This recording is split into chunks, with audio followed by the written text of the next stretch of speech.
Welcome to the Three Martini Lunch. Grab a stool next to Greg Columbus of Radio America and Jim Garrity of National Review. Three Martinis coming up. Hey, really glad you're with us for the Thursday edition of the Three Martini Lunch. We've got good, bad, but it's a really crazy bad, and an actual crazy martini for conservatives today. Jim, I noticed that the Queen has turned 96 today, and I realized that, we don't want a monarchy, and the Prime Minister and the rest of the government does most of the work over there, but she's already celebrated 70 years on the throne, so I was making a short list today of the things that we didn't know about or didn't exist when she became queen, like rock and roll. Ronald and Nancy Reagan weren't married yet. 17 years before we landed on the moon. So, a little bit's happened since she's become queen. So, while we don't want that system, the longevity is kind of impressive. It is. And you think about all the amazing things to witness to history she's been, but also, I think also an influencer of history. The degree to which she is arguably the most connected, who's had more meetings with more world leaders over that span. And just think, Greg, we kind of feel, I feel kind of, even though we're not British, and even though the idea of having a monarchy might seem kind of silly to us, I'm just really glad she survived the assassination attempt by Reggie Jackson back in the late 1980s. That was critical. I mean, that would have been a really huge black eye for Los Angeles, and thankfully, the dedicated detectives of the police squad in Los Angeles, Drebin and so forth. Greg, that would have been the single most devastating crime committed by a professional athlete in the LA area since, Nordberg, I guess. That's right. That's exactly right. All right. We're just going to take that joke and drive it into the ground, dear listeners. Oh, man. Yeah, good times. Well, congratulations to the Queen, I guess. And given what's coming behind her in that family, the longer she stays there, the better. Anyway, let's move on to our official Good Martini today. And Jim, we've been talking about it for a while. Just about everyone expects the Republicans to take back the House unless they really step on a rake, which is not impossible for this party. Trust me, it's happened before. But two of the most closely watched political reporters and prognosticators on this, the Cook Report and Larry Sabato's Crystal Ball at the University of Virginia, are both out with new projections here. And both are looking pretty good for Republicans. In the House rating changes over at the Crystal Ball, there's 11 changes, all of them moving in the direction of Republicans, most of them from likely to safe.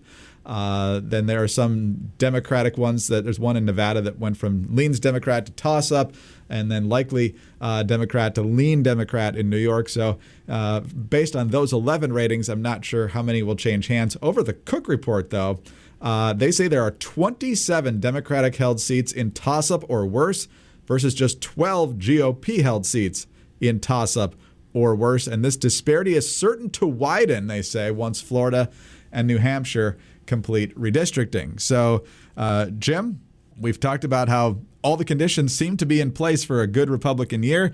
And these folks who are, certainly no Republican partisans seem to be thinking in that direction as well. Yeah, and if listeners are like, well, we kind of knew this, okay, this is not exactly shocking news. It's just always nice to see data and the people who do this for a living seeing the same things that we thought we were seeing in the polling numbers and things like that. I do think it is worth noting that because of redistricting, our conception of a really good midterm for election year for Republicans is probably shaped by 2010, maybe 2014, when Republicans won the Senate back, or maybe 1994. And it probably, based on what we're seeing right now, it won't be on that scale, not because there hasn't been as dramatic a shift in the political environment, but more that one part because of redistricting, and the Democrats have been able to draw the lines in ways that benefit themselves in a couple of states, but also the fact that, remember, this is a fairly small Democratic House majority. On paper, you flip 6 seats, Republicans gain the House. So it's compared to the 2010 cycle, compared to 1994, Joe Biden really didn't sweep in this really, with big coattails, this big House majority full of low-hanging fruit of guys who, kind of won in a fluke and situation like that. You almost every year when a new president gets elected, you have that. And that's what is the easiest opportunities for the party out of power in the midterms. Probably won't see that, but you're still looking at a 25, 30 seat gain.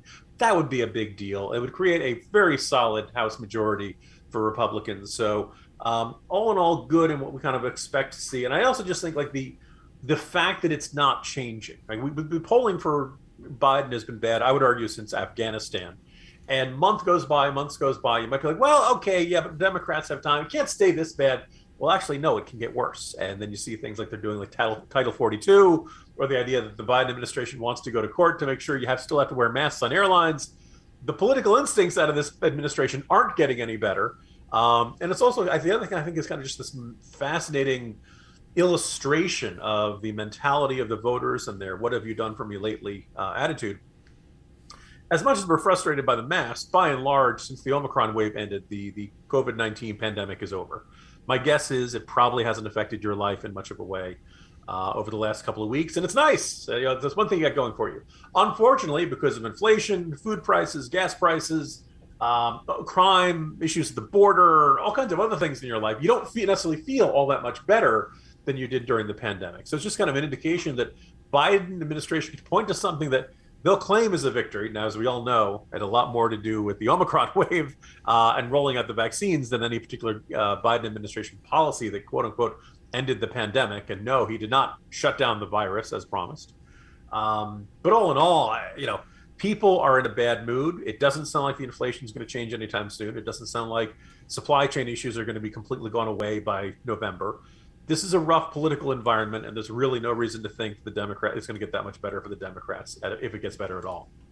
No, it's an excellent point. And both parties, when they control the legislature and they redraw the maps, want to make them as safe as possible. So I think we have fewer toss-up districts. So like you said, we're not going to get the 63 seat swing or whatever it was back in 2010, but it should be plenty to give the Republicans the majority, and then a lot of terrible Democratic ideas will get smothered, obviously, in the House of Representatives, where the minority can't get a whole lot done. Jim, I don't know about you. I'm guessing you stayed in the same district in Virginia. I got moved. I used to be at the very northern tip of a district that snaked down towards Williamsburg and that area. So I was actually a very deep blue part of a very red district. Now I'm in a toss-up district. I'm in Abigail Spanberger's district now, and somebody, I don't know if it was Cook or somebody else, just moved that from Leans Democrat to toss-up. So my mailbox and my cable TV ads are going to be a lot of fun over the next few months. Well, I'm sorry to hear that, but just think about it. Greg, your vote could count.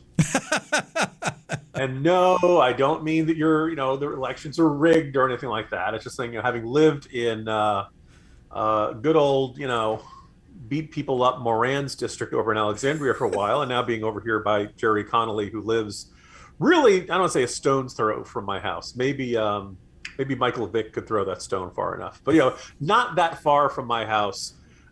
Jerry Connolly is very rarely in a competitive district. I think one year he was in that 51-49, but most of the time he wins by a ton. So yeah, you're going to be inundated with mailers. You're going to be inundated with TV ads. It's going to be painful. But Greg, your vote could actually mean something, and that's not an opportunity that many Americans get anymore. Oh man! What also is not going to work for Democrats is comparing Republicans to Russian war criminals, which we'll talk about in the next martini. But in the meantime, Jim, you always enjoy sitting in your XChair, but when you see excellent election projections like this, you could be spending a very fun election night also in your XChair. From the first moment I sat in my XChair, my body immediately said, now this is what a real office chair is supposed to feel like. I never actually looked forward to sitting in my office until I got my XChair. Now, can your current office chair give you a massage while you're working? My XChair can. Can your current office chair heat up or cool down? My XChair can do that too. It's all in the Elemax massage and temperature regulation, which is specifically and exclusively designed and made by XChair. And once you feel the customized support of the XChair patented dynamic variable lumbar, or DVL, you will never be happy in any other chair again.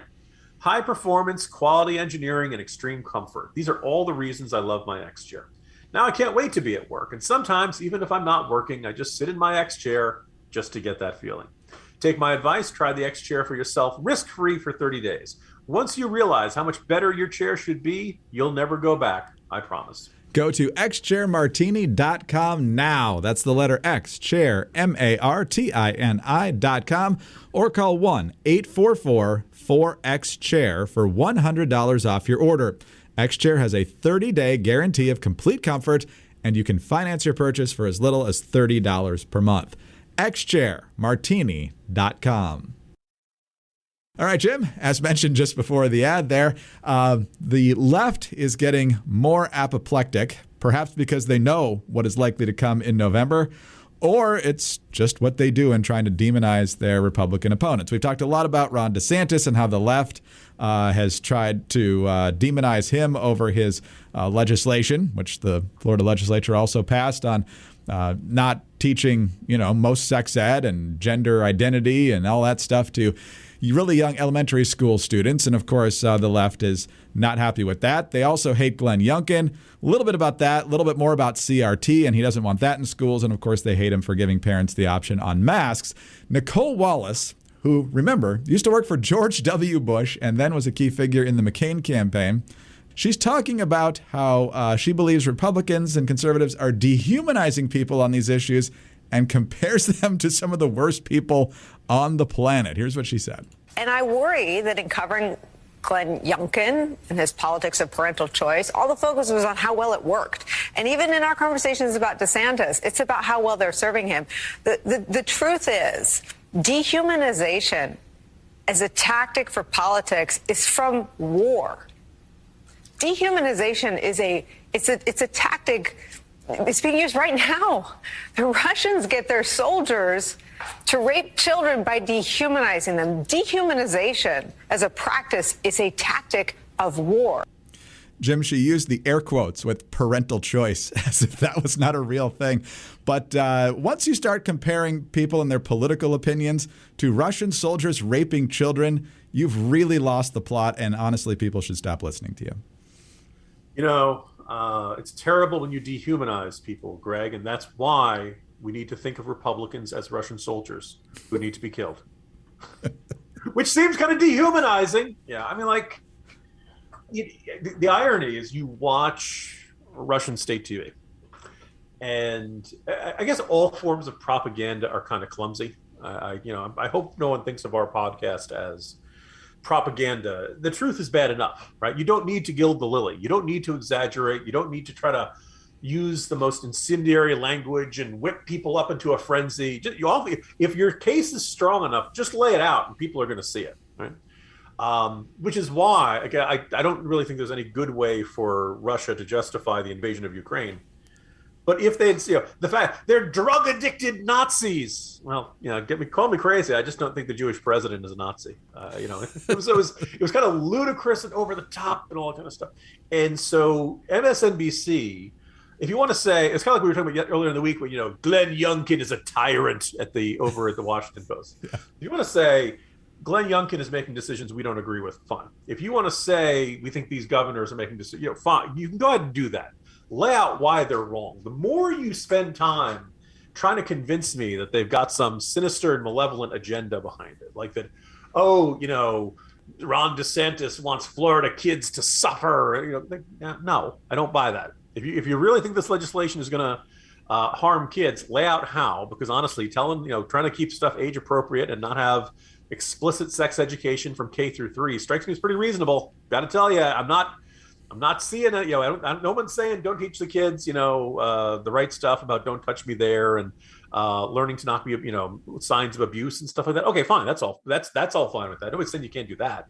It's this gender identity and, which part of the alphabet and LGBTQ RX479, are you part of? That's all the stuff they want to keep away from, from not just all elementary schoolers, just the first 4 years of elementary school, if you count kindergarten. That's not crazy. That's not unreasonable. So, the fact that they feel this need to do this, MSNBC can look at Russian state media and say, oh my God, how could they say that? And all during the Trump years, remember that it was a common slur upon Fox News as being Trump state media until Fox announced that, Biden had won Arizona. And then all of a sudden Fox News was terrible. And it was only One American Network or Newsmax, whichever ones were the ones people like. This degree to which, if the case is as self-evident as you think it is, just lay it out. Don't beat the drums. Don't throw around the red meat. Don't use it like this. And the fact, MSNBC, particularly the primetime areas, this is what they do. This is their offering. This is what their audience wants. This is their role in the political ecosystem. And just, viewers and buyers beware. At what point do their own viewers finally give up the ship? Or are we so polarized right now that this just feeds them more and more and they actually want this? You'd like to think that even, the most adamant and stringent Glenn Youngkin foe or, Ron DeSantis hater would be like, okay, that's a little much. I don't really need that. That's but that's where we are. I do note the MSNBC, numbers, other than Maddow, I believe, have really been not very good for a long time. But I wonder if some of this is a way for Comcast to ensure that it's always got certain friends on the left, because they're the ones who are running MSNBC. Wait till they get primetime Psaki, then everything's going to change for them. Yeah. I mean, isn't it kind of crazy? Because, it's a good thing Jen Psaki will be coming on there to moderate the tone some.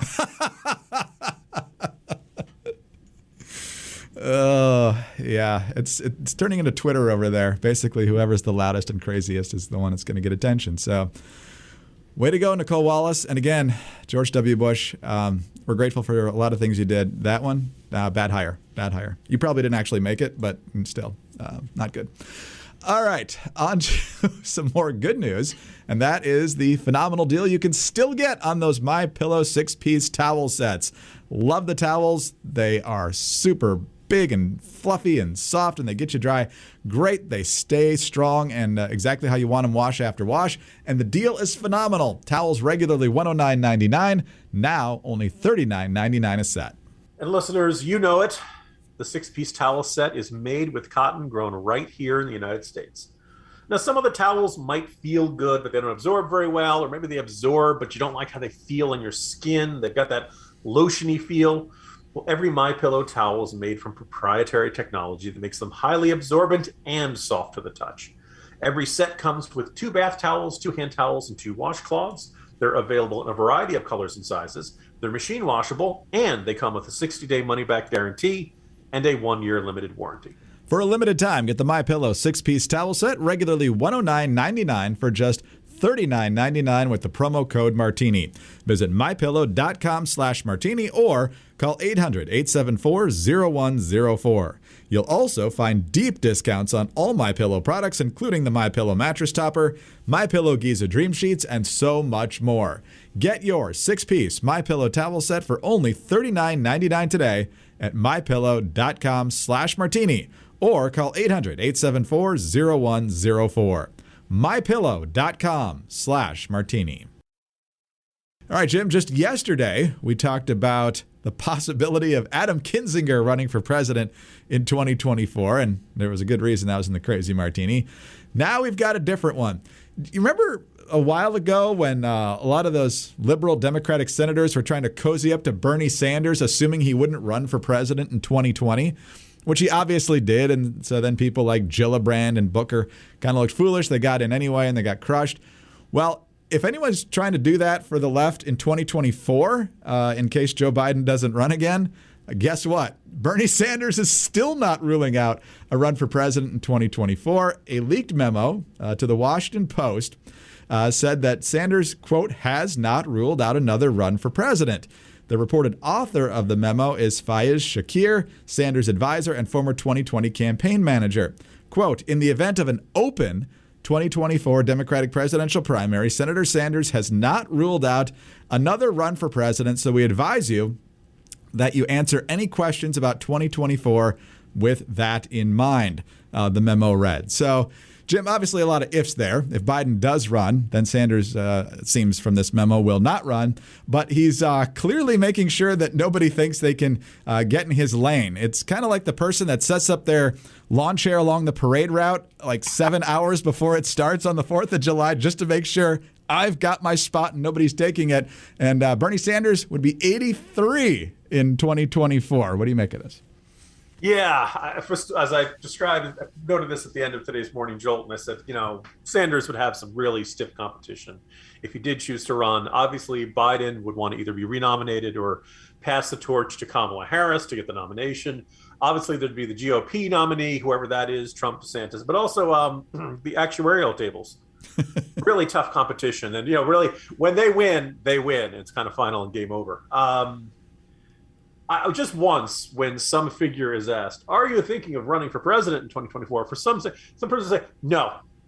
I know the strategy is you're supposed to say never. And if you say, well, I'm thinking about it, that'll attract some more attention. But come on, Bernie Sanders is 83 years old, as you mentioned, would be 83 years old in his first year.